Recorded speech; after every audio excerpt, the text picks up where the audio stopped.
Hello, what's up guys, how are you everyone? I hope everybody is well. Today I have a Lexus GS350 2016 model, and this car have a problem in AC. Okay, so today I will show you where is the AC control unit location, air conditioner control unit location, okay, in this car.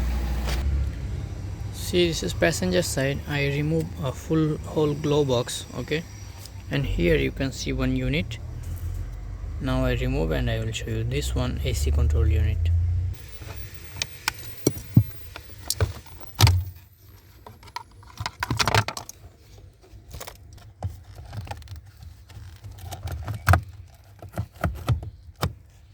This one,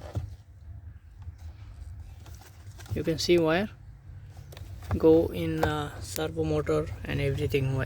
This AC control unit to all servo motor and AC compressor everywhere. Okay, this is AC control unit.